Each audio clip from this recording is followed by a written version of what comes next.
So I have a lot of information about your question, regarding your question, Melissa. So I'm not going to have a big introduction like I always seem to.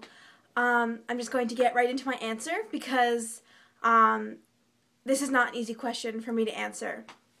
I listen to a lot of music. Melissa said, you said that you knew I listened to a lot of different music that people haven't heard of a lot of times.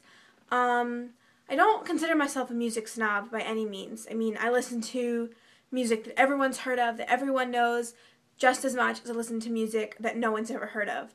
I always say I like music and I don't like music, and that's the only line I draw. Like, there's music I like and music I don't like. And I don't like having, like, oh, I don't like this genre, or I don't like this genre. Like, there are things I like from all over, from spanning all genres. So, to start answering this question, the first thing I did was look at my iTunes, because I was curious, like, what my top played song was, and, all those kinds of things. So, my number one played song on iTunes is Colorblind by Counting Crows. It's an unbelievable song. It's so beautiful. I highly recommend that you guys watch this song, or watch the song on YouTube, or look it up in iTunes or something. It's one of my favorite songs. I've played it on iTunes over 300 times. It's that song I go to whenever I'm having trouble sleeping, or it's been a bad day, I'm tired, I'm sad. This song is like the ultimate comfort for me. Maybe I'll put a link to the video, or a video playing it, in the description, in the doobly-doo, whatever we want to call it. In general, I have like 2 or 3 bands or artists who I always love and who I'm always listening to.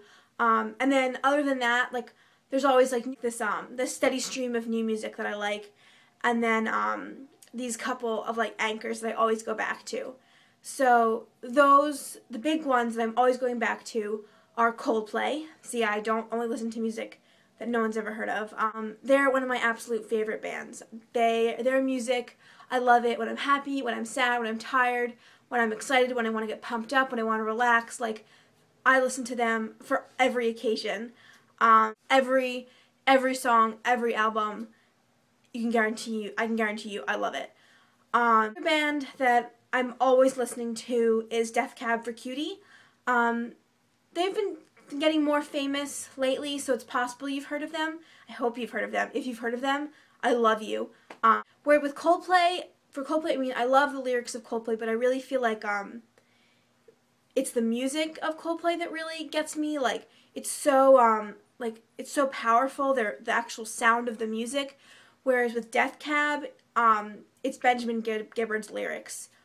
Like, he just writes lyrics that are so beyond almost anything else I've ever heard, and the more I listen to them, the more I'm just in awe of his songwriting. It's so poetic and beautiful and layered. It's one of those things where I'll listen to it and part of me is like, oh my god, this is fantastic, and part of me is so angry because I wish I could write like that, because I just think that his lyrics are incredible. I'll put a link to some of my favorite Death Cab songs in the description as well, I think. So I don't want to make this video go on for too long, but because, Melissa, you mentioned that I also do listen to some more obscure music, I really wanted to mention a couple of artists and bands that I don't think a lot of people have heard of, that I think are fantastic and I think deserve to be so much more famous. Yeah, so I wanted to just, like, maybe you've heard of them. If you have, that's fantastic. But I just wanted to, like, mention them, give them a little plug in this video for the 3 of us. The first I want to mention is one of my favorite artists, just period.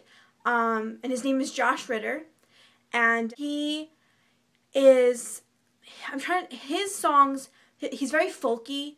It's very kind of folk, kind of more music.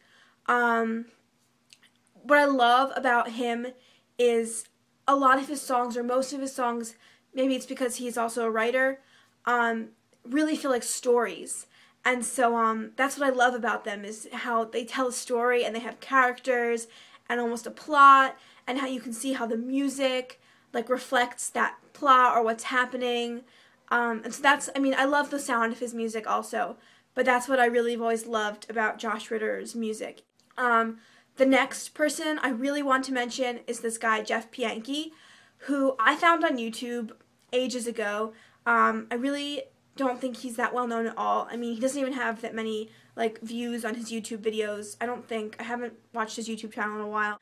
I think that his lyrics are fantastic, and his music is also kind of folkier, a little slower, quieter, but it's beautiful. I think it's fantastic, and I think it's such a travesty that more people don't know of him. I think there's two other bands I want to mention. One's a band and one is a artist.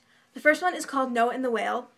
Their music is just really good. I can't describe everything that I love about their music, but they're just great. I just think they're really great. And the last guy I just discovered, and he's really great. His name is Matt Duke.